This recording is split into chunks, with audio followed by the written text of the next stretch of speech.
రామకృష్ణరాజు గారు మాట్లాడతారు. సరే ముందుకు.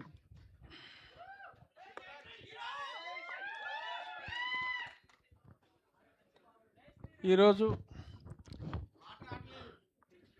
ఏం మాట్లాడాలో ఆలోచించి మాట్లాడాలి కదమ్మా, లేదంటే చాలా ఇబ్బందులు ఉంటాయి. అందుకని కిరణ్ నాకు బాగా పరిచయం ఉన్న హీరో. ఇప్పుడే దుర్గేష్ గారు చెప్పినట్టు మన పక్కింటి కుర్రోళ్ళలాగా ఉంటాడు అని. ప్రతి ఒక్కరూ కూడా ఇక్కడ ఇంతమంది ఉన్నారు, ఆల్మోస్ట్ అందరూ కూడా హీరోని తనతో ఐడెంటిఫై చేసుకునే అంత మనలాగా, అంటే ఒక హీరో అంటే ఏదో పెద్ద 6 ప్యాక్లు 8 ప్యాక్లు ఇటువంటివి ఏమీ లేకుండా సాదాసీదాగా ఉండే మనలాంటి, అంటే నాలా కాదులే, అలా కొంచెం సన్నగా ఉండే వాళ్ళలాగా ఉండే ఒక కామన్ మ్యాన్ లాగా ఉండే వ్యక్తి. నిగర్వి వరుసగా మరి 9-10 హిట్ సినిమాలు వచ్చినప్పటికీ కూడా చాలా సాత్వికంగా ఉండే మంచి వ్యక్తి అతను. అంటే మన తెలుగు అబ్బాయి, మన తెలుగు అమ్మాయి శ్రీగౌరి. చాలామంది అంత చక్కటి పేర్లుంటే ఏయో పిచ్చి పిచ్చిగా పేర్లు మార్చుకుంటూ ఉంటారు హీరోయిన్లు.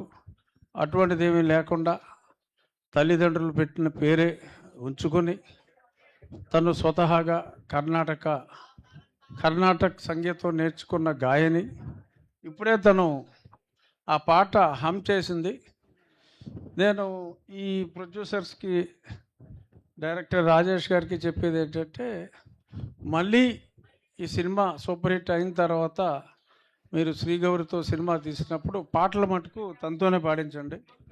ఒరిజినల్ సింగర్ కన్నా కూడా చాలా బాగా పాడినట్టు నాకు అనిపించింది. అమ్మాయి హమ్ చేసినప్పుడు చక్కగా పాడింది. ఇంకా ఈ సభకు ముఖ్య అతిథిగా విచ్చేసిన నా ప్రియమిత్రులు దుర్గేష్ గారికి, సందీప్కి, ముఖ్యంగా నిర్మాతలు ఎస్కేఎన్ గారు,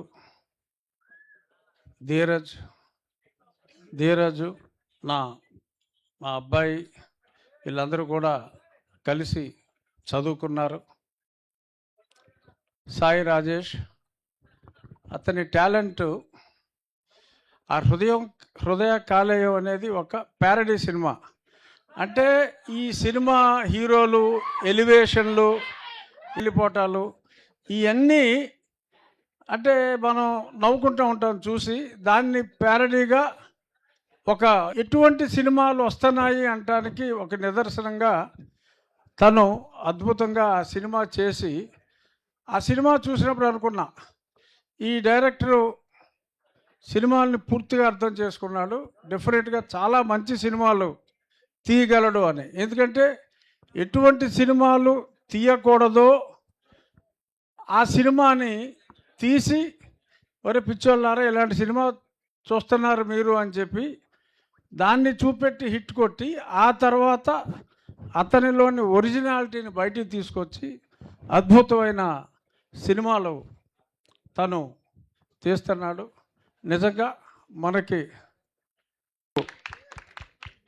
సాయి రాజేష్, ఈ నిర్మాతలు చాలా ఫాస్ట్గా చాలా సినిమాలు తీస్తున్నారు.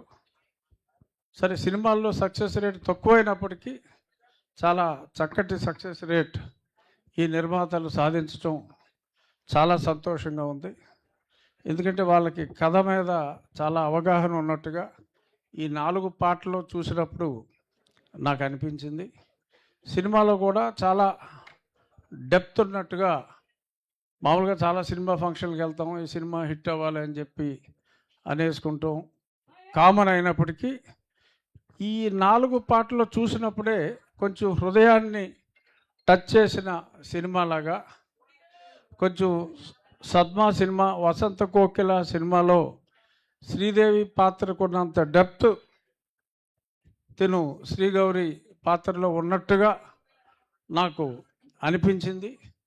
చాలా చక్కగా హీరో హీరోయిన్లు ఇద్దరు మన మన తెలుగు హీరో హీరోయిన్లు చాలా చక్కగా నటించినట్టుగా ఆ టీజర్ చూస్తేనే, ఆ సాంగ్స్ చూస్తేనే మనకు అర్థమవుతుంది. దుర్గేష్ గారు వెళ్ళిపోయారా? ఆ, సరే, ఆయనకి ఏదో చెప్పాలనుకున్నాను, వెళ్ళిపోయారు. ఎందుకంటే సరే, మామూలుగా మేము పొలిటీషియన్లు చెప్తూ ఉంటాం, ఏది కావాలంటే అది ఇచ్చేస్తాం, అది ఇది అని. కానీ ఒక సినిమా, ఇదే సినిమా సపోజ్ ఒక 10 కోట్లు అయింది అనుకోండి, ఊరికి ఎగ్జాంపుల్ చెప్తున్నా, 10 అయ్యుండొచ్చు, 20 అయ్యుండొచ్చు, అంతే. ఒక 10 కోట్లు అయ్యి ఉంటే కేరళలో మనం ఇదే సినిమా తెస్తే 5 కోట్లలో పూర్తయిపోతుంది. ఎందుకు అంటే ఇక్కడ మనకి టెక్నీషియన్ లేరు, టెక్నీషియన్లను ఎక్కడి నుంచో తెచ్చుకోవాలి, డబల్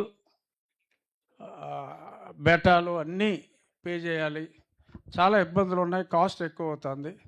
సో అందుకని ఇన్ఫ్రాస్ట్రక్చర్ క్రియేట్ చేయాలి. ఎవరో స్టూడియో కడితే సరిపోదు, మొత్తం టెక్నీషియన్లు అందరికీ ఒక హౌసింగ్ కాలనీ ఇచ్చి వాళ్ళందరికీ ఇక్కడికి ఉండేలాగా ఏర్పాట్లు చేసి, మ్యూజిషియన్స్ని కానీ లేకపోతే ఆల్ డిపార్ట్మెంట్స్ 24 క్రాఫ్ట్స్ వాళ్ళకి ఒక కాలనీ ఏర్పాటు చేసి ఇన్ఫ్రాస్ట్రక్చర్ ఇస్తే సినిమా కాస్ట్ బాగా తగ్గి మరిన్ని మంచి సినిమాలు ఇక్కడ రావడానికి ఉంటుంది. కాబట్టి ఆ దిశగా ఎంకరేజ్ చేయాలి అని చెప్పి పవన్ కళ్యాణ్ గారిని కూడా రిక్వెస్ట్ చేసి, ఎందుకంటే ఏదన్నా ఫాస్ట్గా చేయాలి అంటే సినిమా గురించి ఆయనకి పూర్తి అవగాహన ఉంది. కాబట్టి ఈ ప్రొడ్యూసర్స్ మళ్ళీ ఇలాంటి ప్రొడ్యూసర్స్ ఎక్కువ సినిమాలు ఆంధ్రాలోనే తీయాలి అంటే కాస్ట్ ఎక్కువ అవుతుంది వీళ్ళందరికీ. అయినా సరే రాష్ట్రం మీద మమకారం కావచ్చు, లొకేషన్ వాళ్ళు కావచ్చు, ఇక్కడ తీస్తున్నారు.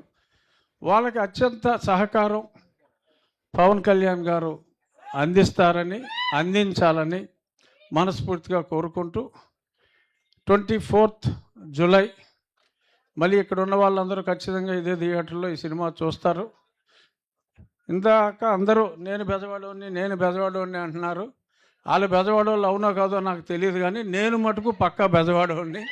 నేను పుట్టింది పెరిగింది అంతా ఇక్కడే చదువుకున్నాను. ఇంటర్మీడియట్ వరకు లైలాలో చదువుకున్నాను. విజయవాడలో శిరీష్ రాజు గారు నా తాతగారు, నేను పుట్టింది పెరిగింది అంతా. నేను పక్కా బెజవాడోని. ఇదే థియేటర్లో సింహాసనం సినిమా కూడా నా చిన్నప్పుడు నేను చూసిన వాడిని. ఈ థియేటర్లో ఈ సినిమా చాలా బాగా సూపర్ హిట్ అవ్వాలని కోరుకుంటూ, కిరణ్ అండ్ శ్రీ గౌరీ మరిన్ని మంచి సూపర్ హిట్ సినిమాల్లో యాక్ట్ చేయాలని మనస్ఫూర్తిగా కోరుకుంటూ, all the best to your entire team. Thank you very much. Thank you Raghuramakrishnaraju garu, thank you for gracing this event. And ఇప్పుడు మాటల్ని వినేసే టైం వచ్చేసింది.